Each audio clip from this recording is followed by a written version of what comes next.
últimos anos, o Brasil tem apresentado avanços no ensino técnico e profissional, especialmente na ampliação do acesso da população a essa modalidade de educação. Aqui no Rio de Janeiro, o IFRJ, Instituto Federal de Educação, Ciência e Tecnologia, oferece cursos profissionalizantes de ensino médio, graduação e pós-graduação em 15 unidades no estado. No programa de hoje, vamos conversar sobre os avanços, desafios e inovações da educação profissional. Aqui no estúdio, o deputado André Siciliano, o professor Rafael Almada e o professor Rodney Albuquerque, diretor-geral do IFRJ, campus Engenheiro Paulo de Fronten.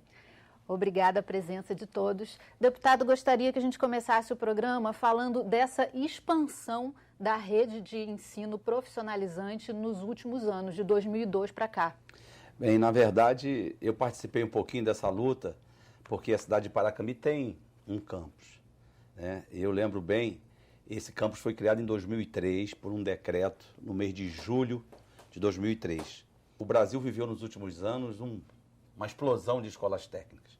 Nós tínhamos até o ano 2002 140 escolas técnicas no Brasil. A partir do governo do presidente Lula, esse número saltou para mais de 640 escolas. Temos escolas hoje em 568 municípios do Brasil. Parece muito, mas na verdade não é. Porque nós estamos presentes... Se a gente pensar, é 10% dos municípios. Para você ter uma ideia, por que só 140?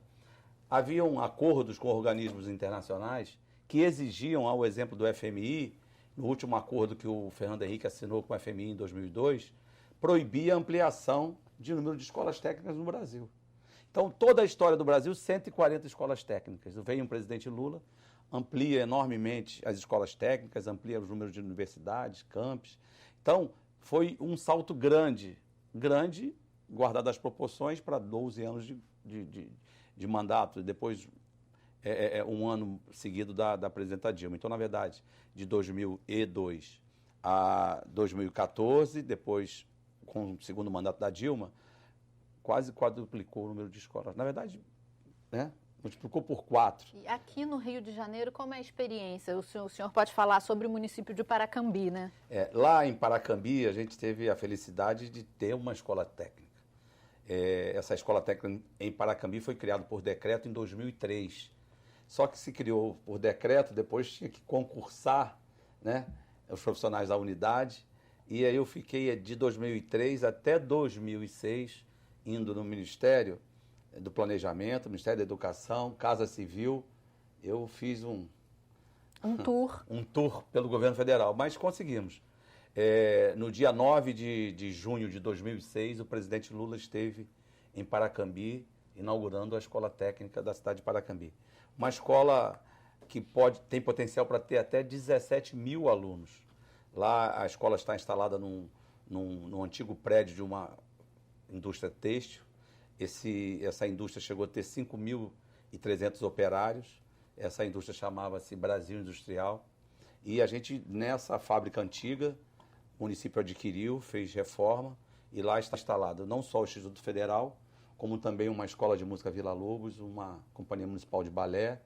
Lá nós temos 11 cursos superiores públicos, 6 de pós-graduação, uma escola técnica estadual e o Instituto Federal. Então, a gente construiu um complexo educacional e a gente brinca que é a fábrica do conhecimento.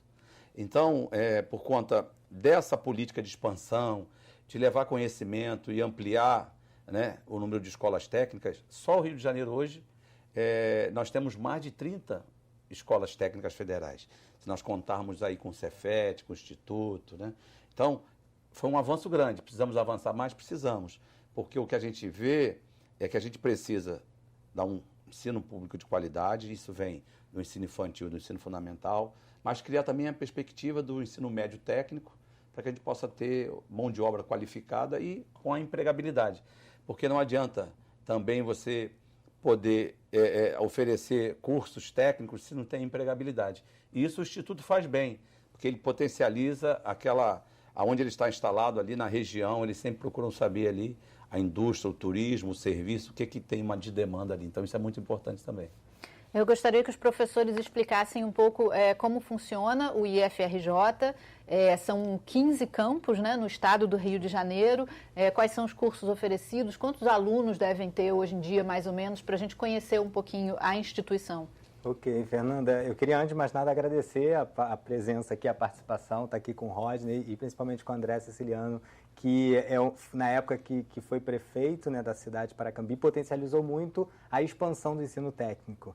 Se vocês começarem a perceber que a gente, como os dados que o próprio deputado colocou, de 140 unidades, a gente chega a 644, e a expansão que aconteceu, posso dizer que... Esses números são de Brasil, né, Rafael? Esses números são de Brasil. Exatamente, claro. É bom deixar isso bem claro.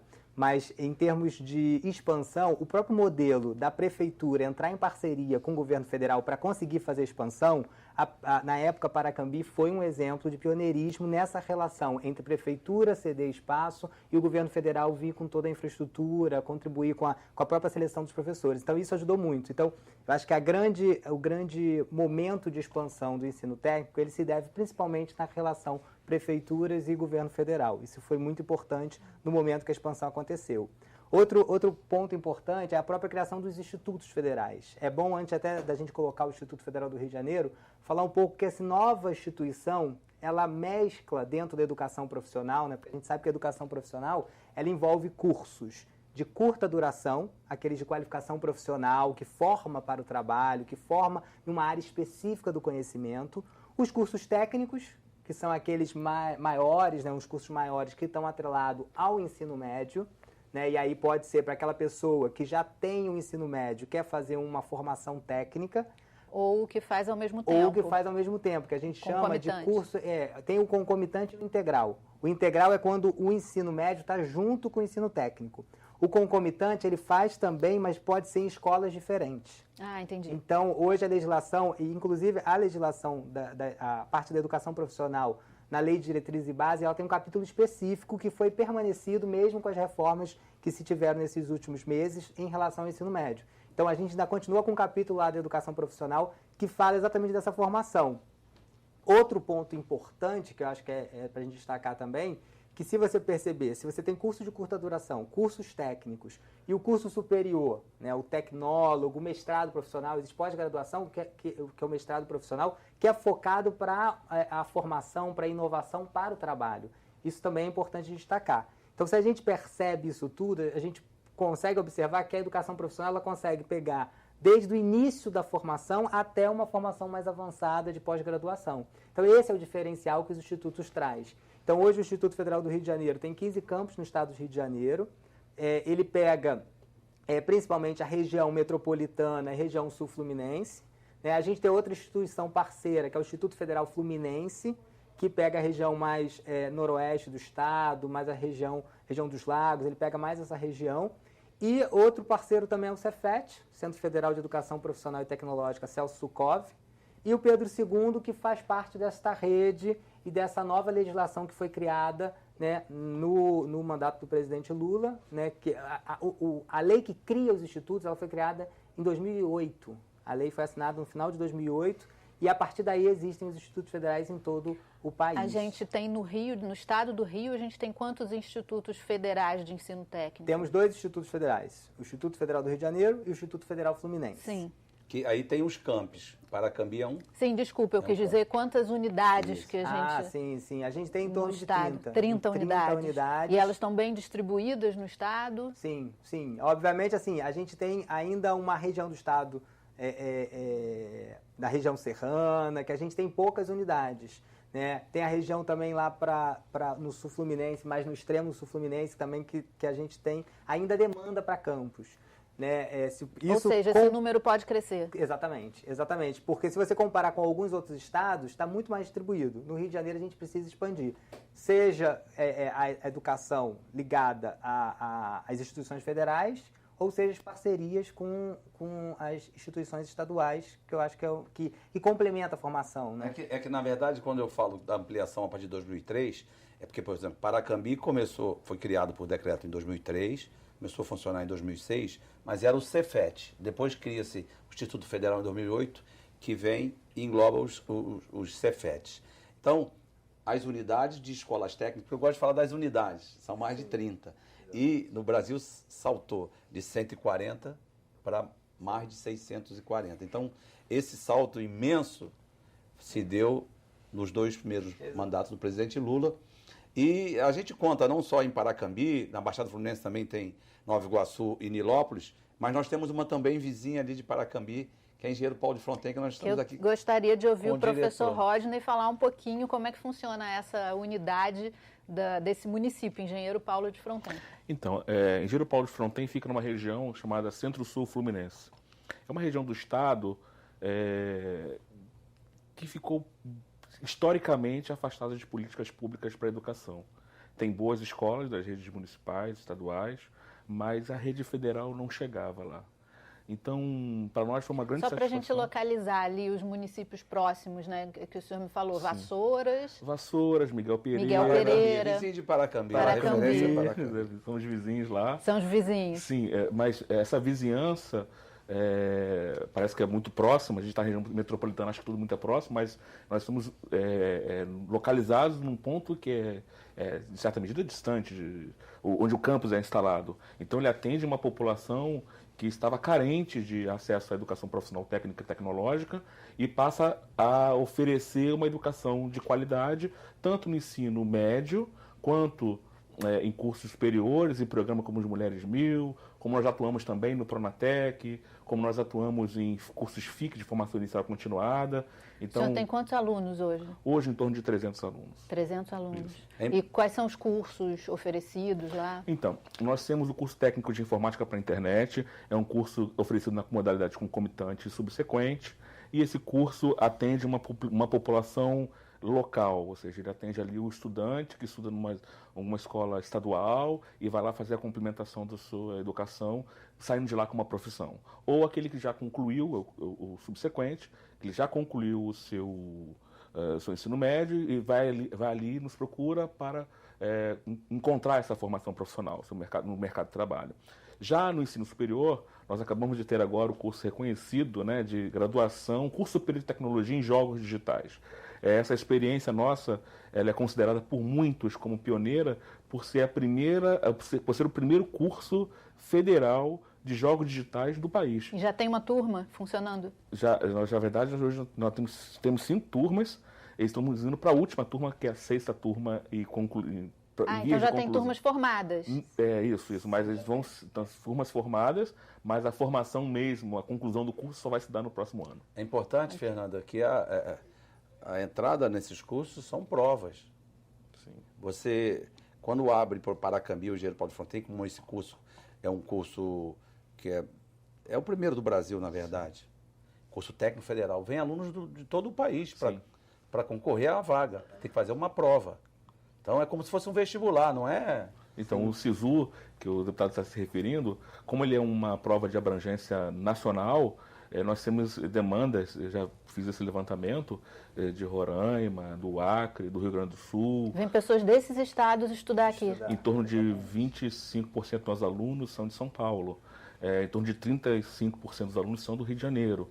Então é um curso que faz com que a região comece a demandar por soluções para um público que efetivamente não... que é muito comum num grande centro, numa metrópole, mas numa cidade do interior começa a mudar a rotina das pessoas e transformar o modo de vida da cidade para melhor, sem sombra de dúvida. Eu vou fazer um intervalo rapidinho, a gente já vai voltar a conversar sobre esse assunto, só um minuto.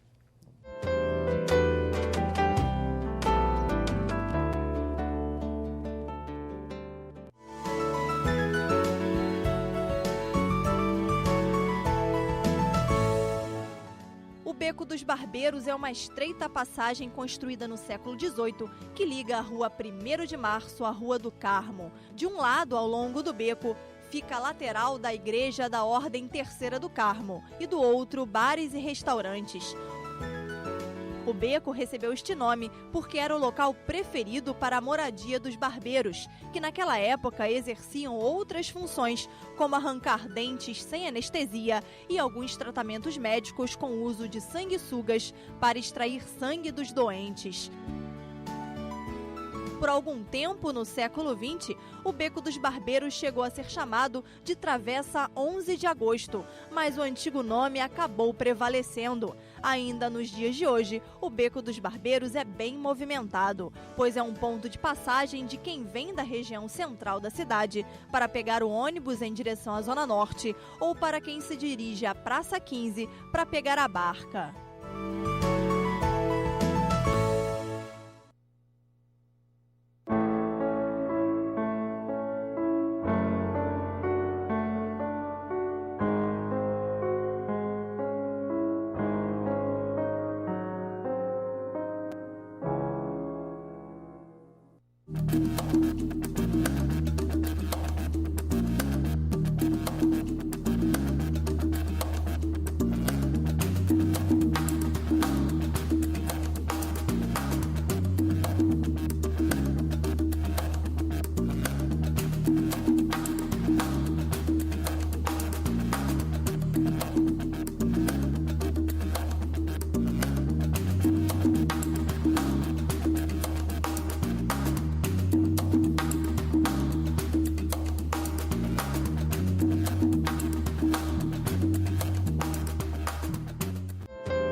Estamos de volta com o Alerj Debate. Conversamos hoje sobre os avanços, desafios e inovações da educação profissional no Rio de Janeiro.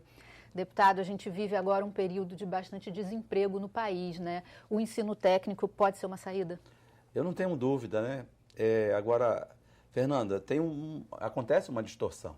Porque como é um curso, ao exemplo de Engenheiro Paulo de Fronten, os jogos digitais, um curso que tem uma demanda nacional, acaba que quem consegue passar são aqueles alunos que tiveram uma melhor base, um ensino fundamental particular, por exemplo. Agora, por outro lado, esses mesmos alunos, a exemplo de Paracambi, aconteceu um fenômeno na cidade de Paracambi, que o eixo comercial da cidade ele mudou, por conta de mais de 1.000 alunos só na escola técnica, no ensino médio, com mais a escola técnica estadual, mais curso de música, mais os cursos superiores, os 11 cursos, o eixo comercial da cidade mudou. Então, onde nós tínhamos um bairro que a gente chamava Fábrica, e esse bairro tem uma avenida principal, que é a Avenida dos Operários, porque foi ali que a cidade nasceu, em torno da Vila Operária, dessa fábrica de tecido. Essa fábrica foi inaugurada em 1871 por Dom Pedro II. Então, a cidade nasceu em torno dessa Vila Operária. Essa fábrica fechou em 96. Em 2002, como prefeito, a gente adquiriu esse patrimônio, cedemos para o governo federal, para o Estado, fizemos parcerias. Então, o eixo comercial, a cidade voltou à economia por conta da educação, né? Então, por outro lado, dá uma oportunidade para quem tem poder aquisitivo maior, porque é verdade, vem aluno de outros estados para concorrer a essas vagas. E acaba que também gira o comércio ali, tem um movimento econômico bacana nesse local. No caso, por exemplo, de Paracambi, como é que são escolhidos os cursos que vão ser oferecidos em cada unidade? Acho que os professores podem explicar um pouquinho também isso.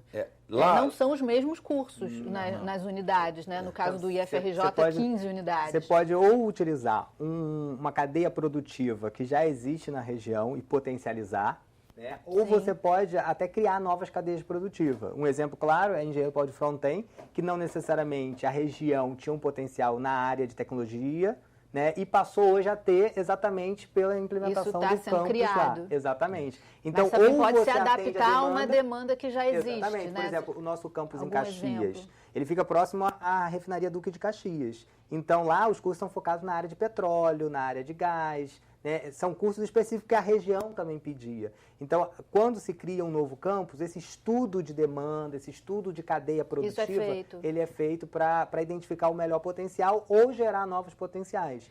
Agora, o mais interessante disso, além dessa economia que os próprios estudantes geram no comércio da região, né, de participar da vida ativa de municípios, pela interiorização, a gente pegou municípios que não tinham uma demanda tão grande de estudante, ficava mais na região metropolitana. E esse estudante, além de movimentar essa economia local, ele também pode ser um gerador no futuro, porque o curso técnico você pode partir para o empreendedorismo, abrir sua própria empresa, sua empresa de serviços, né? Ou você pode ser um empregado, né? da indústria, do comércio. Então, a educação profissional ela tem ajudado muito na inserção do mercado de trabalho. Obviamente, como hoje a gente tem no país até uma demanda muito grande por empregabilidade, muitos daqueles que têm a formação necessária para a função estão sendo absorvidos. Então, eu acho que o grande diferente da educação profissional é essa, é a possibilidade de aproximar mais o mundo do trabalho da formação, né? Outro ponto importante para destacar aqui é que o ensino técnico ele tem muita coisa prática, né? O estágio, né? E esse estágio ele é acompanhado, esse aluno vai para a indústria, para o serviço, mas ele é acompanhado por um professor. E isso já dá a praticidade, né? a formação prática que hoje o nosso profissional, que o mercado de trabalho pede. A gente consegue traçar aí um perfil desse aluno que hoje procura o ensino técnico?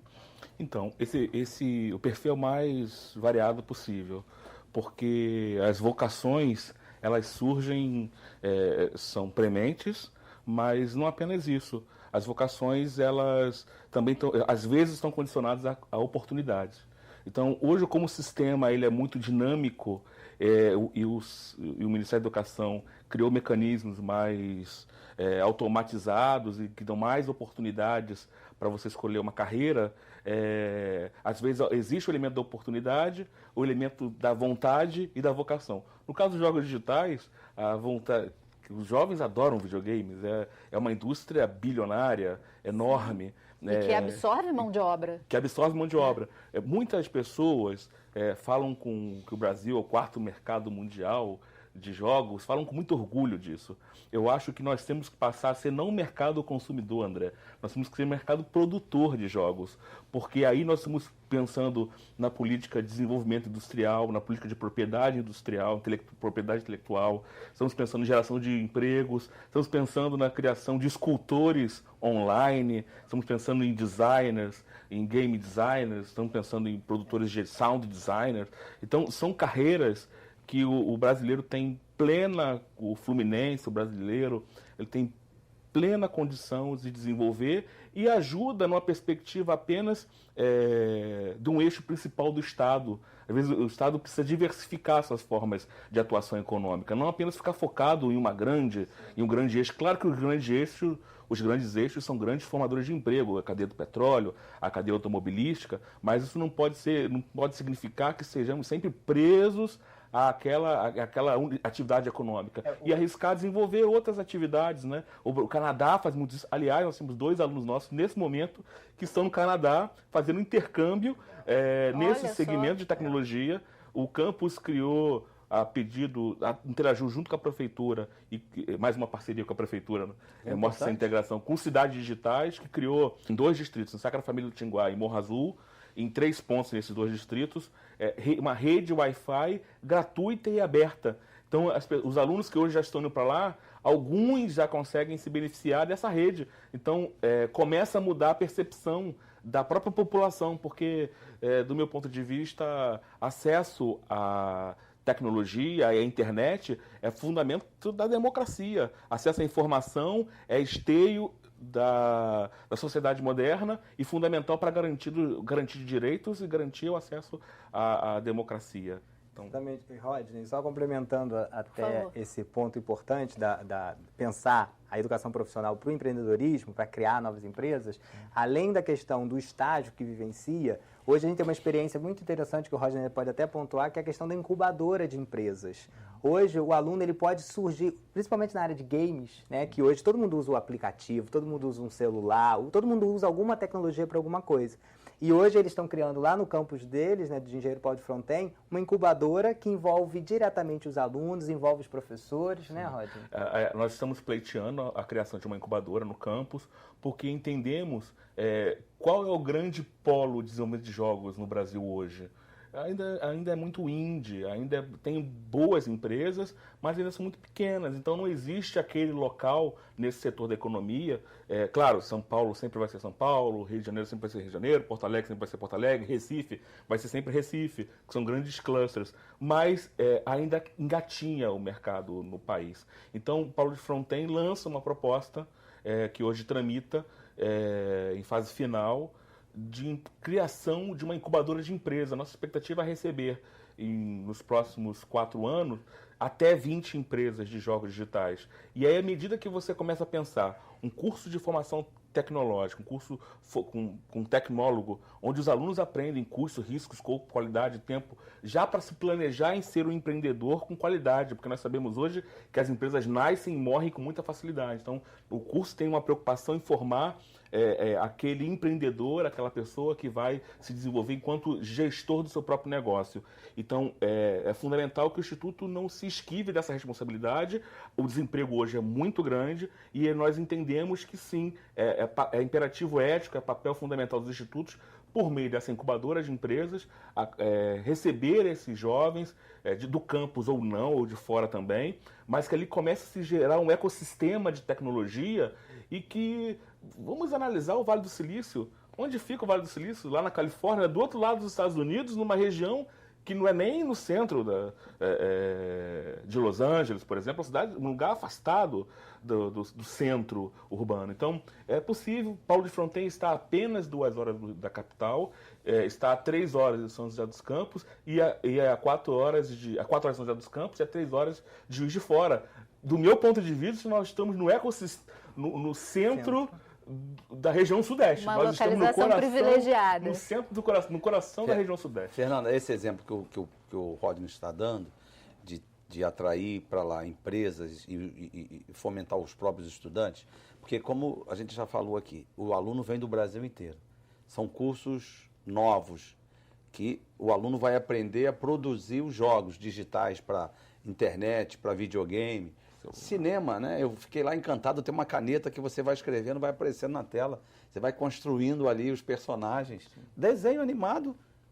Então, lá, o Instituto Engenheiro Paulo de Fronten, ao meu ver ali, ele vai criar num entorno ali uma oportunidade única para o estado do Rio, quiçá para o Brasil, como o Roger já falou, Minas, São Paulo e Rio.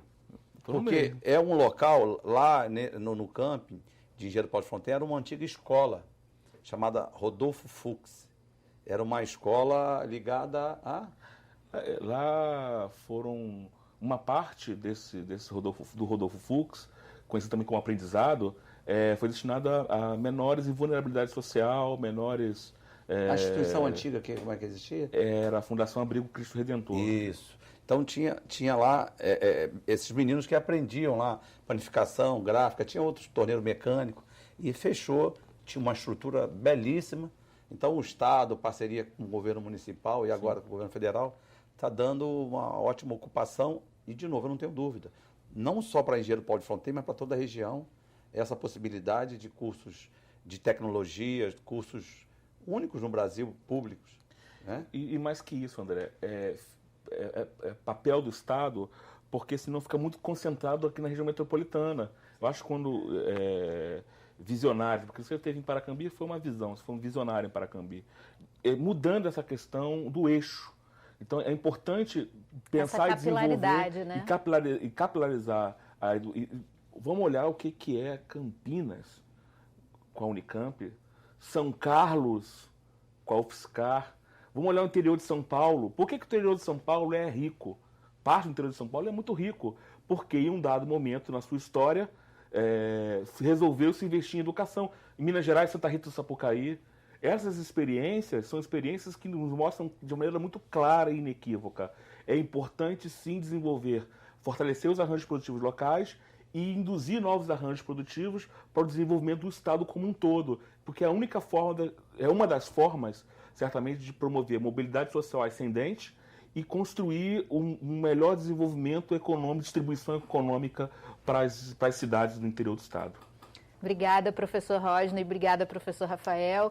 Obrigada, deputado André Siciliano. Obrigada também a você que nos acompanhou. Para rever este ou outro programa da TV Alerj, acesse o nosso site www.alerj.rj.gov.br.